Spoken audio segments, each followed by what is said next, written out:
जय गुरु जी। संगत जी, सबको मेरा तरफ से बहुत बहुत मुबारकबाद हो कि आप इस सत्संग से जुड़ रहे हैं। हम ये सत्संग भागव वाले को ही मिलता है। जलंधर में गुरु जी के शब्द लगा होता था, बिन भागा सत्संग न लभे, मिल संगत मैल परिजे जियो।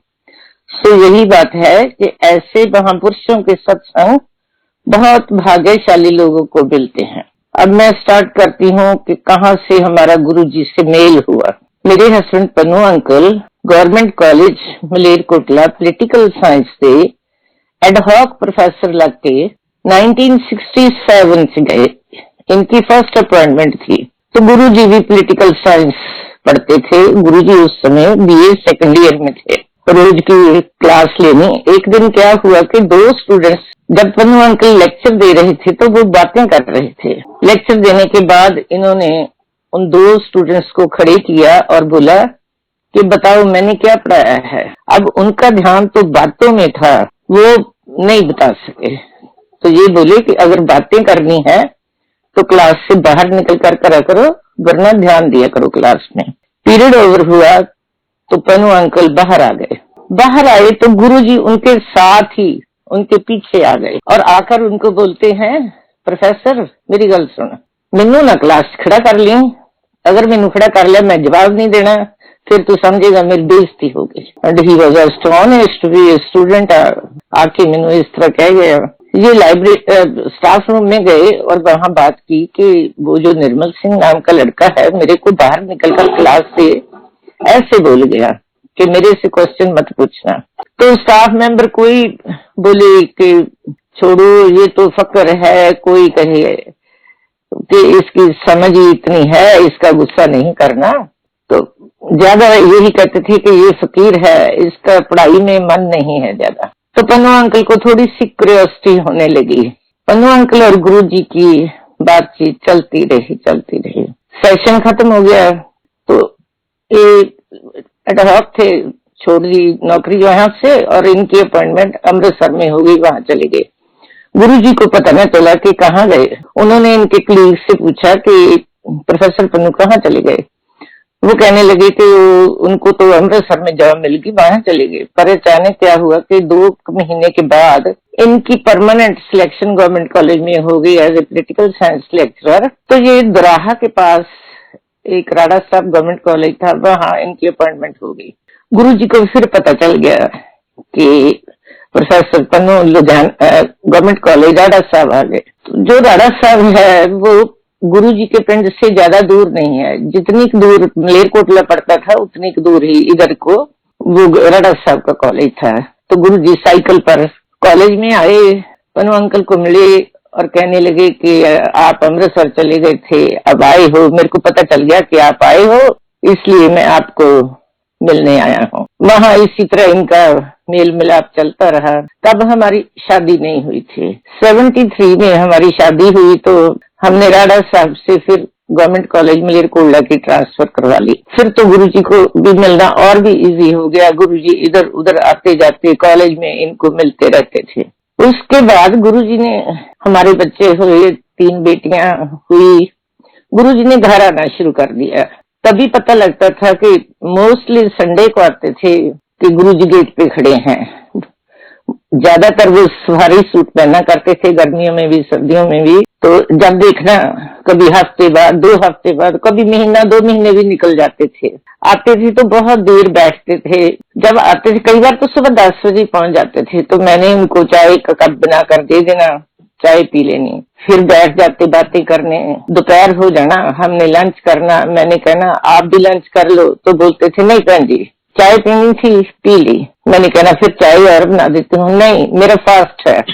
उस समय गुरुजी का सवा महीने का शिवरात्रि के पास आकर फास्ट हुआ करता था। मैंने सोचना कि देखो हमने पहले ब्रेकफास्ट किया जब जी आए, फिर हमने लंच कर रहे हैं, चलो मैं एप्पल काट कर दे देती हूँ। एक बार मैंने एप्पल काट कर दे दिया तो बोलने लगे नहीं बहन जी मैंने बस चाय पीनी थी, वो पी ले और कुछ नहीं खाना, मेरा फास्ट है।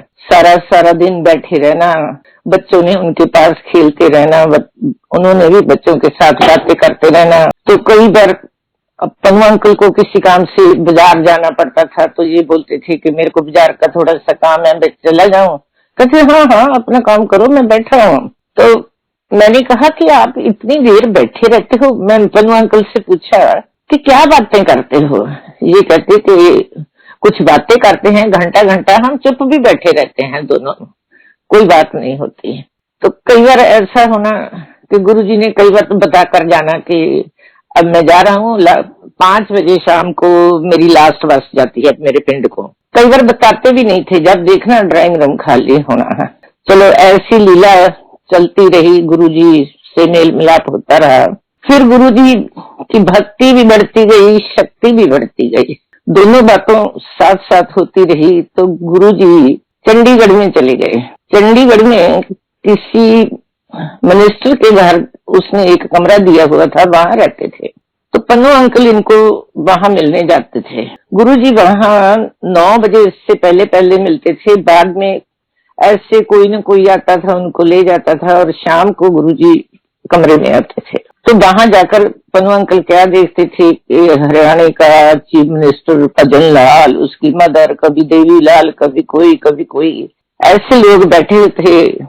तो ये बड़े हैरान हो जाते थे कि मेरे को आकर बताते कि वहां आज वो था, वहां वो था। तो कई बार किसी ने बोलना कि पन्नू उनको बोलकर मेरा ये काम करवा दो, तो इन्होंने कहना अच्छा मैं जाता हूँ, बात करूंगा आपकी। गुरुजी को बोलना कि फलाने का ये काम है, आप करवा दोगे? उन्होंने कहना हाँ जी करवा दूंगा। क्योंकि शक्ति बढ़ रही थी तो इनके कलीग जिनको बोलने लगे कि पन्नू तेरे 3 बेटियां हैं, कभी तूने आपके बारे में नहीं पूछा कि आपके बेटा नहीं है? कुछ तो बताएंगे, कुछ पूछ ले उनसे। अंकल कहने लगे नहीं, जैसे अभी शब्द लगा था बिन बोले सब कुछ जानदा। सो वही बात है, उनको पता है क्या देना है क्या नहीं देना। मांगने की कोई जरूरत नहीं, तो मैं कुछ नहीं मांगूंगा इनसे। सो इनका आपस में आना जाना चलता रहा। फिर हमारी ट्रांसफर मलेरकोटला से गवर्नमेंट कॉलेज लुधियाना की हो गई। गुरुजी भी चंडीगढ़ छोड़कर जलंधर आ गए। पहले वो ग्रीन एवेन्यू में रहा करते थे। पन्नू अंकल लुधियाना से वहां जाते थे, और गुरुजी भी जब भी लुधियाना आते थे तो पन्नू अंकल को कॉलेज में मिल जाते थे आकर। कभी कॉलेज से लेट आना तो मैंने पूछना कि आज बड़ा लेट हो गए, तो कहना कि वो आए थे मिलने वास्ते, हम कैंटीन में बैठे रहे, इतनी देर बैठे रहे कि पता ही नहीं चला इतना टाइम हो गया। ऐसा सिलसिला चलता रहा। फिर गुरुजी यहाँ डिफेंस कॉलोनी में, अब मंदिर है 300 डिफेंस कॉलोनी, वहां शिफ्ट हो गए। ये हम 90 में हमने भी कहा कि हमको भी जलंधर ले चला करो, आप तो अकेले चले जाते हो। ये कहते कि गुरुजी इधर आ जाते हैं तो क्या है, आपने चलना है तो चलो। तो एक क्या हुआ कि मेरी छोटी बेटी को बुखार रहने लगा। बुखार 99 से ऊपर नहीं होता था। हमने सब ये एलोपैथी होम्योपैथी सब पैथी ट्राई की तो उसका बुखार नहीं जाता था। गुरुजी के पास गए, गुरुजी को बोला कि गुरुजी बेटी का 99 से बुखार टूट नहीं रहा। गुरुजी का स्टेथोस्कोप होता था, नॉर्मल स्टील का स्पून। गुरुजी ने एक स्पून लिया, उसके लगाकर देखा, कहते कुछ नहीं ठीक हो जाएगी, ऐसे करो 5 रुपए की हरी मिर्ची मंगवा लो। हरी मिर्ची मंगवाई तो उन्होंने ब्लेस करके देखी कि इसकी जो मिडिल फिंगर है उसके दोनों तरफ एक एक मिर्च रखकर उसके ऊपर हरी पट्टी और उसके ऊपर मलमल की गिल्ला कपड़ा बांध देना और बुखार ठीक हो जाएगा। पर परसों को क्या होगा, आफ्टर 1 डे इट मीन्स इसका फेस और आईज सब कुछ रेड हो जाएगा, तो आप घबराना मत। वही बात हुई कि तीसरे दिन बेटी का फेस बिल्कुल रेड और आईज भी रेड हो गई, बुखार उतर गया। तो गुरुजी ने ये बोला था कि इसको गन्ने का जूस पिलाया करो और अनार का जूस जो। ऐसे गुरुजी की लीला होती थी, बुखार ठीक। बेटी ने, गुरुजी ने कहा था कुछ दिन ज्यादा बांध देना, 2 टाइम बांधना। 2-3 दिन हमने 2 बार बांधा, बस। फिर बच्ची थी 6-7 में पढ़ती थी तो नहीं बांधा गया ज्यादा। उसके बाद हमको क्या इतना रहता था मन में कि चलो जलंधर चलें, चलो जलंधर चलें, कोई भी टाइम मिलना तो हम चले जाते थे। तो गुरुजी भी इधर उधर आते जाते हमारे घर काफी आ जाते थे। एक दिन क्या हुआ, रात को गुरुजी आए, जैसे इंडिया में होता है कि मेड आती है, सुबह आई सारा घर का काम कर गई, शाम को फिर आई किचन समेट गई और किचन के बर्तन वगैरह कर गई। अगर नहीं आती तो लेडीज लेजी हो जाती हैं कि चलो ऐसे ही बर्तन छोड़ देते हैं, सुबह फिर आएगी आप ही कर जाएगी। उस दिन हमारे साथ भी ऐसे हुआ कि मेड शाम को आई ना, तो हमने वो बर्तन वैसे के वैसे रख दिए और निकाल लिए तो खाना खा लिया। पर गुरुजी रात को आ गए, बेटी उठकर चाय बनाने गई तो गुरुजी भी साथ ही चले गए। कहते आज आपको मैं चाय पिलाता हूँ। तो हमको बड़ी शर्म आई कि ये क्या है भाई, किचन में खलारा पड़ा है, आज मेड ने आई, क्योंकि गुरुजी सफाई पसंद बहुत थे। गुरुजी ने चाय बनाई, इतनी मजेदार चाय बनाई भी, खूब लौंग इलायची डाला, खूब चीनी डाली और छान कर चाय फेंट ली जग में, फिर उसको फिर गर्म किया। कहते आज मेरी बनी चाय पियो। उस दिन के बाद हमने ये कसम खा ली थी कि अगर मेड शाम को नहीं आती तो हम कभी बर्तन ऐसे नहीं छोड़ेंगे, सारा कुछ कंप्लीट करके छोड़ेंगे। तो हमारा जलंधर जाना इतना बढ़ गया कि पन्नू अंकल कई बार क्लास छोड़कर आ जाते थे कि मेरा मन नहीं लगा क्लास में, मैं तो जलंधर जा रहा हूँ। कई बार सब नहीं जा सकते थे, फैमिली में एक चला गया, दो चले गए। तो जब कोई वापस आता था तो हमारा पहला क्वेश्चन होता था, गुरुजी ने आज कौन से कलर की ड्रेस पहनी हुई थी। अच्छा, हमारे पास ना कोई गाड़ी थी तो ना कोई फोन होते थे तब, इतने हम रहते थे फिरोजपुर रोड पे। तो जलंधर बाईपास तो काफी सारा शहर दूसरी तरफ हो जाता है। अपने घर से निकलते थे, पहले एक ऑटो लेना, फिर दूसरा ऑटो लेना, फिर जलंधर बाईपास पहुंचना, बस लेनी, बस लेकर वहां डिफेंस कॉलोनी के आगे, यहाँ जब इधर से जाते हैं लुधियाना की तरफ से तो खालसा कॉलेज के आगे बस रुकती थी। हमारी कोशिश होती थी कि यहीं रुक जाएं तो गुरुजी के जल्दी पहुंच जाएंगे। कई बार वहां से हमने फिर रिक्शा ले लेनी है, हालांकि वहां से तो एक फरलांग भी दूरी है। उधर बैठे रहना गुरुजी के पास। अगर हमने कहना कि गुरुजी अब हम जाएं तो गुरुजी ने बोलना, नहीं भैन जी बैठो, तुसी इंज ना क्या करो, जल्दी ना करया करो, ਹੁਣ बैठो, मौका भागां वाले हो, फिर तुसी मैनू तारियां विचों लभ्या करोगे। सानू बड़ी हैरानी होनी भी गुरु जी इंज क्यों कहंदे ने भी तारियां विचों लभ्या करोगे। गुरु जी ने हमारे साथ बैठकर लंगर करना। हम दो चार लोग ही होते थे, चटाई बिछ जाती थी, चटाई पर थालियां लगाकर गुरु जी खुद हमको लंगर सर्व करते थे और आप भी हमारे साथ लंगर किया करते थे। तो गुरु जी की कोशिश होती थी कि ये वापस बस में ना जाए। कहना कोई बात नहीं, मैं देखता हूँ, कोई ना कोई आता होगा तो आपको भेज दूंगा। कोई ना कोई लुधियाना से कार वाला आता जाता था तो उसको कहते थे इनको ले जा, तो वहां इनके घर छोड़ना है और वहां चाय पी कर जाना। ठीक है, जो छोड़ने आता था हम उसको ऊपर ले जाते, अपने घर चाय पिलाते। और एक था कि वहां लंगर जरूर देते थे हम। गुरु जी को समोसे और जलेबी बड़ी पसंद थी, तो जो भी हमको छोड़ने आता था हम भी उसको जलेबी और समोसा जरूर खिलाते थे। जब हम फिर वापस आते थे तो गुरुजी फिर वेरीफाई करते थे कि बहन जी आपको अच्छी तरह छोड़कर आया था। वो जो छोड़ने जाता था उससे भी पूछते थे कि कहाँ छोड़ा था आपने। तो ऐसी उनकी मौज थी, बहुत मेहरबानी की उन्होंने हमारे पर। तो हम तो जिस मुकाम पर आज पहुंचे हुए हैं ये सब गुरुजी की मेहरबानी है। जहाँ जहाँ मेरे बच्चे बैठे हैं मैं बताऊंगी सब कैसे कैसे हमारा कल्याण किया उन्होंने। तो क्या हुआ कि मेरे 1990 में गॉल स्टोन हो गया। अल्ट्रासाउंड करवाया तो 26 mm का स्टोन था और मल्टीपल थे काफी। डॉक्टर ने बोला कि सर्जरी होगी। मैंने गुरुजी को बताया कि गुरुजी मेरे स्टोन है। डॉक्टर कहता है सर्जरी होगी। गुरुजी कहते बहन जी नहीं, सर्जरी नहीं करवानी, आप ठीक हो जाओ। उन्होंने फिर वही अपना स्टेथोस्कोप यूज किया और कहते पान के पत्ते मंगवा लो। मेरे गॉल ब्लैडर पर पान के पत्ते रख दिए तो अपना काम कर दिया। 2-3 बार ऐसे किया तो देख लो कितनी देर हो गई है। मेरे को कोई खाने में प्रॉब्लम नहीं, कोई प्रॉब्लम नहीं है, जो मर्जी खाओ, कभी पेन नहीं हुआ, तब से बिल्कुल ठीक हूँ। तो जब डॉक्टर ने बोला कि सर्जरी होगी तो हम थोड़े से परेशान हो गए, क्योंकि मेरे इन-लॉज और पेरेंट्स की फैमिली में से सभी लोग कनाडा गए हुए थे, कोई नहीं था हमारे पास। तो मैंने फोन पर अपने पेरेंट्स को बताया कि ये बात है। मेरे फादर कहने लगे कि बेटा मैं आऊंगा ना, अब तो मेरे आने पर सर्जरी करवाना, पहले नहीं करवाना। मेरे फादर आ गए तो बोले कि चलो अब आपकी सर्जरी करवा देते हैं, मैं आ गया हूँ। मैंने कहा पापा जी नहीं, भी मैं ठीक हूँ, कोई सर्जरी नहीं करवाना। कहते ऐसे कैसे ठीक हो, अब दर्द बंद हो गया तो आप समझती हो ठीक हो। मैंने कहा नहीं नहीं, अब मैं सर्जरी नहीं करवाऊंगी, मैं बिल्कुल ठीक हूँ। चलो मैंने उनको हौली हौली सारी बात बता दी, क्योंकि वो एक रिटायर्ड पुलिस ऑफिसर थे। ये पुलिस वाले जल्दी जल्दी किसी की बात पे रिलाई नहीं करते। पर वो मान गए और मेरे को बोले कि अच्छा मेरे को भी मिलाना उनको। मैंने कहा ठीक है मिला दूंगी। फिर 2-4 दिन बाद फिर बोले बेटा कब मिलाएगी। मैंने कहा मिला दूंगी।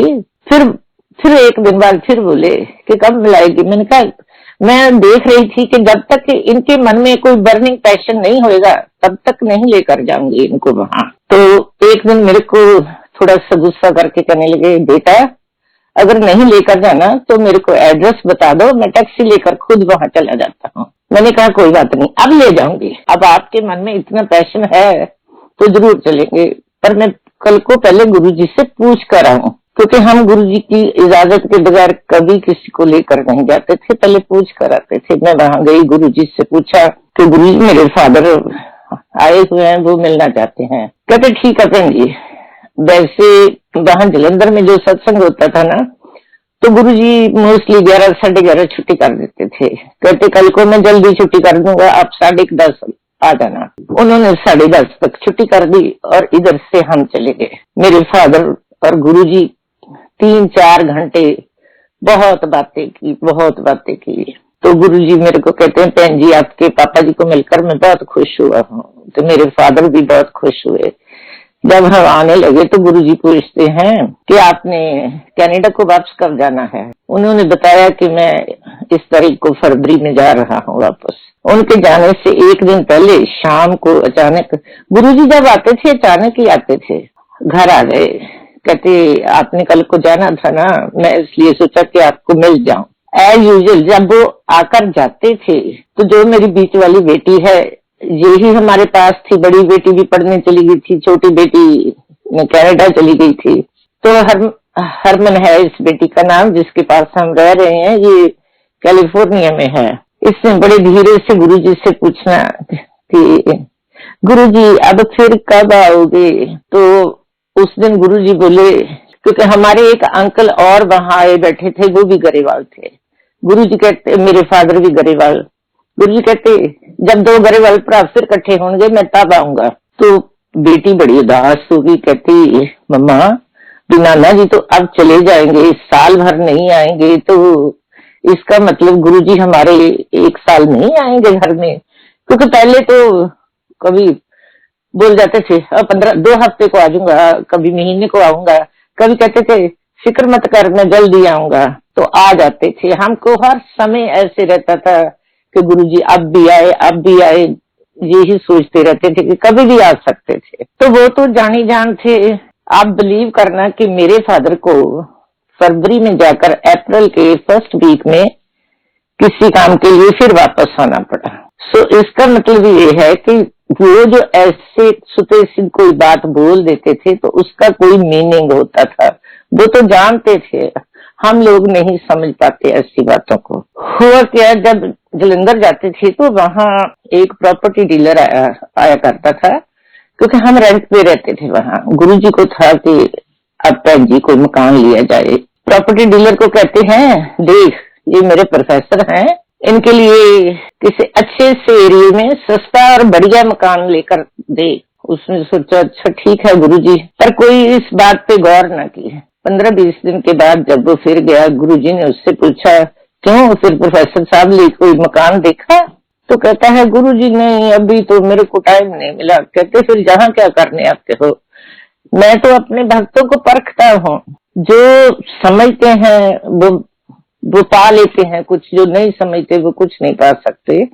कहते मैं तो अपने भक्तों को सुई के नक्के से निकालता हूँ। तभी वहां एक शब्द लगा होता था, गुर पीरांदी चाकरी अत औखी सुख सार।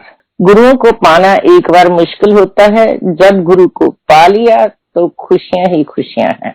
तो आप बिलीव कीजिए कि कुछ दिनों बाद एक वहां इंडस्ट्री ऑफिसर था, वो हमको जानता था, वो हमारे घर आया चलकर, आकर कहने लगा कि प्रोफेसर साहब मेरे पास ना ये राजगुरु नगर है, फिरोजपुर रोड पे बहुत अच्छा एरिया डेवलप हुआ है, वहाँ HIG फ्लैट्स बनने थे अभी। तो मेरे को एक तो वैसे अलॉट हो गया, एक मैंने CM से करवा लिया, अब 2 हो गए। ऐसे करो एक आप ले लो, मैं आपको दे देता हूँ, उसका प्रीमियम कोई नहीं होगा, जो किस्त होगी आप भरते रहना। उसी दिन एग्जैक्टली शाम को गुरुजी हमारे घर आए, तो हम बड़े खुश हुए कि आज ही वो रंधावा आया था जी कहने के लिए, आज ही गुरुजी आ गए, वरना तो हमने नेक्स्ट डे गुरुजी के पास जाना था। हमने बताया कि गुरुजी ऐसे वो आया था और हमको ये ऑफर देकर गया है कि मेरे पास 2 फ्लैट्स हैं, एक की किस्तें आप भरनी शुरू कर दो, तो वो आप ले लो। गुरुजी कहने बहन जी बहुत बढ़िया है, वो तो उनका नींव पत्थर मैंने रखा हुआ है, ठीक है वो ले लो। चलो बहुत ही खुश हुए ऐसे कि इनको कोई अच्छा मकान मिल गया। हम उसकी किस्तें भरते रहे, तो फिर वहां शिफ्ट कर गए, अभी भी वहां ही है हमारा रेजिडेंस। जब इंडिया में जाते हैं तो जलंधर जाना, बहुत जाना, हर समय यही रहना कि कब जलंधर पहुंचे, गुरुजी के पास पहुंचे। वहां पहुंचते थे तो हम बिल्कुल मत्था टेकना और दीवार के पीछे लगकर बैठ जाना, कभी ऐसे आगे उनकी चेयर के पास बैठने की कोशिश नहीं करते थे। 1-2 बार मेरे को एक लेडी बोलने लगी कि आपका तो गुरुजी से इतना प्यार है, आप बिल्कुल पीछे जाकर बैठ जाते हो, तो गुरुजी भी आपको इतना प्यार करते हैं। मैंने कहा जब गुरुजी के दूर बैठते हैं ना तो सामने होते हैं, गुरुजी की निगाह दृष्टि हमारे ऊपर रहती है। अगर बिल्कुल पास बैठ जाओ तो उनको ऐसे नीचे को होकर देखना पड़ेगा, दूर रहते हैं तो हमेशा नजरों में रहते हैं। कहती ये तो सही बात है, क्योंकि गुरुजी क्या करते थे कि हमको अपने पास बुलाते थे हर समय। जिस समय भी हम जाते थे, हम हफ्ते में 2-3 बार भी जाया आते थे, तो हमको अपने चरण दबाने की सेवा देते थे, घंटा 2-2 घंटे, कभी मेरे को कभी मेरी बेटी को, हम उनके चरण दबाते रहते थे। तो जब दबाकर हटते थे तो ऐसे हाथ हो जाते थे जैसे खूब मॉइस्चराइजर लगाया है, और हमारे हाथों में बहुत खुशबू आती रहती थी। हम भाग्यशाली समझते हैं जो हमको ऐसे गुरु मिले, ऐसा कल्याण किया हमारा उन्होंने। तो ये काम चलता रहा। एक बार मैं और मेरी बेटी गुरुजी के कमरे में बैठे उनके पैर दबा रहे थे। मैंने क्या देखा कि गुरुजी के पैर हैं, जो आप भी जो गुरुजी के चरण स्वरूप है, कभी ध्यान से देखो तो आपको पता चलेगा कि जहाँ गुरुजी के नेल्स हैं वहां से वो जगह ब्लैक हुई है। क्योंकि मैं तो इतनी देर से देख रही थी, पहले बिल्कुल साफ होते थे। जब मैंने वो ब्लैक देखे तो मैंने गुरुजी को कहा कि गुरुजी ये आपके नेल्स को क्या हो गया, जहाँ स्किन और नेल्स होते हैं इतने ब्लैक कैसे हो गए। तो गुरुजी ने मेरे को बताया कि बहन जी जब मैं रात को भक्ति करता हूँ, कमरे की लाइट्स बंद कर देता हूँ, कर्टन लगा लेता हूँ, क्योंकि गुरुजी के कर्टन भी मैरून थे, कारपेट भी मैरून, बेड कवर भी मैरून, अंधेरा हो जाता था, तो मेरे नेल्स से लाइट निकलती है, ये ग्लो करते हैं, उसी की वजह से ये बर्न हो गए। सो इतनी उनमें भक्ति और शक्ति दोनों चीजें आ गई थी कि पहले तो वो स्टेथोस्कोप लगाते थे स्पून का, फिर उन्होंने वो भी बंद कर दिया। बंद किया तो उनके दृष्टि से ही पता चल जाता था, जब किसी को देखते थे तो उसका कल्याण हो जाता था, जिस पर भी वो अपनी दृष्टि डालते थे उसी का भला हो जाता था। वहां कीर्तन बहुत अच्छा होता था, जो शब्द वहां लगे होते थे, हम अभी भी जब वो शब्द सुनते हो, फिजिकली चाहे हम कहीं भी हो तो मेंटली हम वहां पहुंच जाते हैं, सोल हमारी वहां पहुंच जाती है। गुरुजी कहते थे अपना माइंड, बॉडी एंड सोल तीनों को सरेंडर कर दो, आपको किसी बात की चिंता नहीं रहेगी, वो मेरे पे छोड़ दो आप। तो हमको बहुत अच्छा लगता था। एक बार वहां कीर्तन हो रहा था, बिल्कुल साइलेंस थी, फुल हॉल था, संगत बड़ी बैठी थी, तो हम गुरुजी के सामने दीवार के साथ बैठे थे। उन्होंने मेरी बेटी को ऐसे हाथ मारा इशारे से, तो ये उठकर उनके पास चेयर के पास बैठ गई। उन्होंने अपना हाथ ऐसे घुमाया और खोए का पेड़ा तकरीबन 250 ग्राम ऐसे इसकी ओर बढ़ाया, तो ऑटोमेटिकली इसके भी दोनों हाथ खुल गए और वो पेड़ा इसके हाथ में रख दिया उन्होंने। वो रब्बी प्रसाद दिया बेटी को। ये भी आंखें बंद करके बैठ गई और गुरुजी भी आंखें बंद करके हाथ जोड़कर बैठ गए। गुरुजी का रंग बिल्कुल लाल हो गया था। 10 मिनट के बाद गुरुजी ने आंखें खोली और वो प्रसाद जो पास पास बैठे थे उनको बांट दिया। बाकी कहने लगे कि इसको घर ले जाओ। तो वो प्रसाद हमारे घर कम से कम हमने 6 महीने रखा। जब कोई बात होती थी तो थोड़ा सा उसको बांट लेते थे। हमारे घर में भी ऐसे होता था, कभी अमृत वर्षा हो रही है, कभी ये गोल्डन और सिल्वर की स्ट्रिंग्स हमारे बेड पे गिरी पड़ी हैं, कभी कहीं गिरी पड़ी हैं। वो स्ट्रिंग्स मीटर मीटर लंबी होती थी। कभी कोई रेड कलर का कपड़ा थ्रेड होता था, तो हमको समझ नहीं आती थी कि ये कहाँ से आ गया। और जब वो अमृत वर्षा होनी तो हमने सोचना ये पानी कहाँ से गिर गया। फिर ऐसे गुरुजी से बात की। गुरुजी कहते आपको पता नहीं, मैं आता हूँ तो मैं अपनी निशानी छोड़कर आता हूँ। तो बच्चों ने वो क्या करना, क्योंकि बच्चे तो बच्चे ही थे, वो जो स्ट्रिंग होती थी उनको संभाल कर ऐसे अपनी रिंग बना लेती थी गोल करके उसकी। चलो ऐसे टाइम निकलता गया। 92 में हमको गुरुजी से मिले हुए 25 इयर्स हो गए थे। हमको बिल्कुल याद नहीं था इस बात का। तो एक दिन हम भी वैसे ही जा रहे थे रूटीन की तरह गुरुजी के पास। गुरुजी ने वहां संगत में से किसी को बोला कि ऐसे करो भाई, समोसे और जलेबी का लंगर मंगाया जाए। लंगर आ गया। सेवादार बोले कि गुरुजी लंगर तो आ गया है, समोसे और जलेबियां हम बांट दें। वो कहते हैं नहीं, प्रोफेसर पन्नूरी वहां से चले हुए हैं लुधियाना से, 2:10 पर वो पहुंच जाएंगे यहाँ, फिर उनके आने के बाद बांटेंगे। तो एग्जैक्टली 2:10 पर हम वहां पहुंच गए। हमको कोई पता नहीं था। संगत में से मेरे को एक दो ने बोला कि क्या आपने गुरुजी को फोन किया था कि हमारे? मैंने कहा हमारे पास तो फोन ही नहीं है, करना कहां से है। कहते ये इन्होंने कहा है कि 2:10 पर वो यहाँ पहुंच रहे हैं। जब पहुंच गए तो संगत को, सेवादारों को बोलते हैं लाओ अब बताओ वो लंगर। और संगत को कहते हैं आज हमारी मुलाकात की 25th सेंचुरी है। 67 में मिले थे और 92 हो गया है, तो हम सेलिब्रेट कर रहे हैं। ऐसे गुरुजी की महिमा और कृपा हमारे पर बनी रही है। और जो भी जाता है हर को ऐसे ही लगता है कि गुरुजी मेरे हैं, गुरुजी मेरे हैं, गुरुजी सबके ही हैं। हम तो हमेशा यही अरदास करते हैं कि गुरुजी सब पर ऐसी कृपा करो। एक दिन हम वहां बैठे थे, गुरुजी ने संगत को छुट्टी कर दी। मैं और पन्नू अंकल ही थे, तो हमने सोचा हमको भी छुट्टी कर दी। कहते नहीं नहीं आप नहीं जाओ, हम ऊपर टेरेस पे चलते हैं, तो वहां बैठते हैं, बातें करते हैं। ऊपर चले गए, बातें करने लगे। बातें करते करते मेरे को कहते भैन जी तुसी कोई चिंता ना करया करो, प्रोफेसर साहब से मेरा रिश्ता और है, आपसे और है, और बच्चों के साथ और है। बच्चों का तो मैंने हर समय भला ही देखना है कि इनका कैसे भला हो सकता है।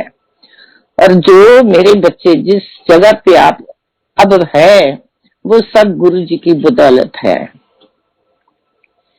एक बार गुरुजी के पास जब पन्नू अंकल जाते थे तो संगत जब कम होती थी, कोई ऐसे लोग आए होते थे तो गुरुजी उनको बताते थे ये मेरे गुरु हैं, ये मेरे प्रोफेसर हैं। कुछ आर्मी ऑफिसर्स वहां बैठे थे, सीनियर ऑफिसर थे आर्मी के। पन्नू अंकल वहां पहुंचे, मत्था टेका बैठ गए, तो थोड़ी देर बाद उनको बोलते हैं मिलिए इनसे, ये मेरे प्रोफेसर हैं, मेरे गुरु हैं। तो इन्होंने हाथ जोड़कर बोला कि गुरुजी प्लीज ऐसे ना कहो, क्योंकि हम तो आप हमारे गुरु हैं, ये एजुकेशन तो हम ABC भी नहीं जानते। तो हुआ क्या कि इनको थोड़ी सी ना बैठे बैठे ऐसे शिवरिंग सी फील होने लगी। चाय प्रसाद लिया, बैठे रहे। जब ज्यादा होने लगी तो ये वहां से उठकर ऊपर टेरेस पे ही चले गए कि धूप में बैठूं थोड़ा सा। वहां भी इनको चाय प्रसाद लंगर मिलता रहा। वहां से उठकर ये घर को आ गए। जब आए तो काफी बुखार इनको हुआ। मैंने कहा ये क्या हुआ? गुरुजी के पास गए थे, आप तो वहां से बुखार लेकर आ गए। कहते हाँ हाँ, आज तो मेरे को गुरुजी ने बुखार किया है। मैंने कहा ऐसे कैसे हो गया? कहते नहीं, गुरुजी ने ही किया है बुखार मेरे को। मैंने कहा चलो टाइलेनॉल ले लो, बुखार उतर जाएगा। कहते नहीं लूंगा, बिल्कुल नहीं लूंगा, गुरुजी आएंगे मेरा बुखार खुद ही उतारने आएंगे। मैंने कहा ऐसे कैसे आ जाएंगे, ऐसी बातें करते हो? आप अभी आए हो, कल को सोचते हो गुरुजी आपका बुखार उतारने आएंगे। कहते आएंगे, जरूर आएंगे, मैं नहीं दवाई लूंगा। ये ना माने, इन्होंने दवाई नहीं ली, ना कुछ खाया ना दवाई ली। सुबह हुई, बेटी कहने लगी पापा भी कोई दवाई मैं डॉक्टर से ले आती हूँ। हमारे नेबर में डॉक्टर थे। कहते ले आ, बेशक, मैं नहीं खाऊंगा, गुरुजी आएंगे तो ठीक करेंगे आकर मेरे को। इनका भी इतना सेल्फ कॉन्फिडेंस था इनको।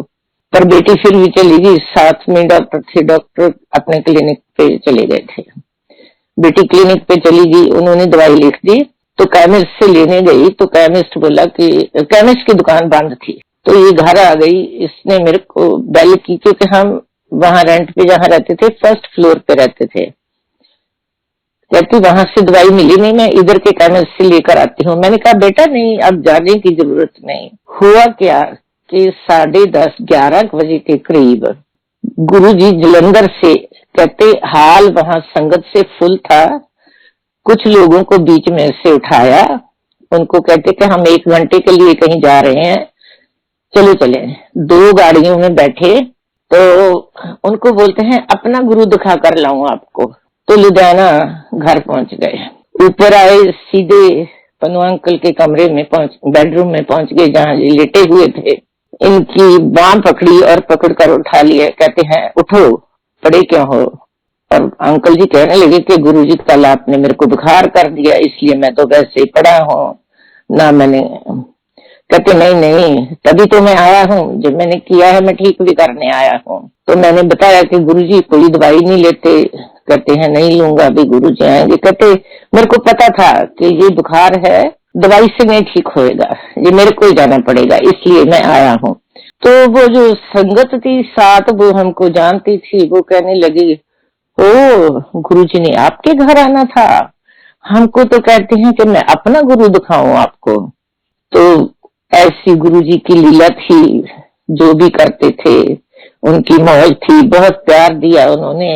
और हमारी लाइफ का ज्यादा हिस्सा उनके साथ ही गुजरा। समझो कि इतने सत्संग है, इतने सत्संग है, इतने मिरेकल उन्होंने किए हैं कि क्या बताऊं। बच्चों का फिर एजुकेशन का टाइम आया तो बड़ी बेटी ने मेडिकल एंट्रेंस का एग्जाम दिया, उसकी बीडीएस में एडमिशन हो गई अमृतसर में।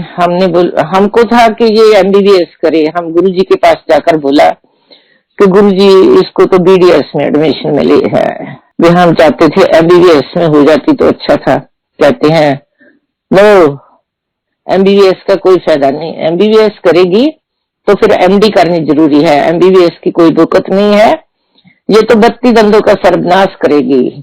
हर एक के 32 दांत होते हैं, 32 बार इसके पास आएंगे, एक चेयर लगा लो, आगे कोई एमडी वगैरह करने की जरूरत नहीं है, बहुत अच्छा है, इसको बीडीएससी कराओ आप। उससे छोटी बेटी हरमन, उसने बीएससी की, फिर एमएससी का एंट्रेंस एग्जाम दिए, उसको गुरु नानक यूनिवर्सिटी में भी उसकी सिलेक्शन हो गई और पटियाला में भी हो गई। तो अब हमने पूछना था गुरु जी से कि कहाँ कराएं इसको। पीएयू में भी हो गई थी लुधियाना में। तो जब पूछा, मैंने कहा गुरु जी भी अमृतसर में ही करवा देते हैं गुरु नानक यूनिवर्सिटी में, क्योंकि दोनों बहनें इकट्ठी आ जाया करेंगी। मेरे को कहते हैं नहीं बहन जी, गुरु नानक यूनिवर्सिटी में नहीं कराना इसको, क्योंकि वहां का माहौल ठीक नहीं है, इसको पटियाला में कराओ, कि वहां तो अपना घर है। वहां हमारे एक बहुत क्लोज फैमिली फ्रेंड रहते थे, कि वहां वो भी हैं आपके फ्रेंड्स, सो इसको वहीं लगाना है। चलो बेटी ने वहां MSc ज्वाइन कर ली। तो छोटी बेटी मेरी कनाडा आ गई थी, वो भी वापस चली गई, उसने वहां जाकर पहले BSc की, फिर MBA फाइनेंस कर ली। अब जो बड़ी बेटी है, फिर इनकी शादियों का समय आया। शादियों का जब कोई लड़का देखते थे, हम जिसको फाइनल सोचते थे कि ये ठीक है, उनके पास जाते थे गुरुजी के पास फोटो लेकर। तो माथा टेकने से पहले गुरुजी तब दिल्ली पहुंच गए थे, तो गुरुजी कहते मत्था टेकने से पहले कि लाओ जिस मुंडे की फोटो लेके आए हो, देखा मैं। फोटो निकालते थे, उनको दे देते थे। गुरुजी कहते थे नहीं, एक लड़का है, अच्छी फैमिली है, ठीक है, शादियां कर दो। चलो शादियां हो गई। जो बड़ा सन इन लॉ है वो IBM में काम करते थे, उनको ये USA में आते जाते रहते थे। H1 पे आए, बेटी भी साथ आ गई। धीरे धीरे वर्क परमिट हो गई, ये वो। अब तो उनका सिटीजन हो रहा है। तो बेटी अब BDS थी, जब उसने BDS की एकदम उसको लुधियाना में जॉब मिल गई। करके आई, तीसरे दिन बाद ही एक हॉस्पिटल में लग गई। शादी हुई तो गुड़गांव में एक सुपर स्पेशलिटी हॉस्पिटल है, उसमें लगी रही। यहाँ आई, यहाँ आकर उसने सिर्फ क्रेडिट्स ही किए थोड़े से, कोई स्कूल ज्वाइन नहीं किया, कुछ नहीं किया। गुरुजी की कृपा से आप बिलीव करना कि उसको एक बॉस्टन में बर्कशायर काउंटी में हॉस्पिटल में जॉब मिल गई। वहां उसका 5 ईयर कॉन्ट्रैक्ट था, उसने अपना पूरा किया। उसके साथ साथ ही वहां उसने हायर स्टडी के लिए भी एक एंट्रेंस एग्जाम दे दिया, तो उसकी सिलेक्शन होगी। 20 स्टूडेंट्स ने अप्लाई किया था, 3 रखने थे, उन तीनों में उसकी सिलेक्शन हुई।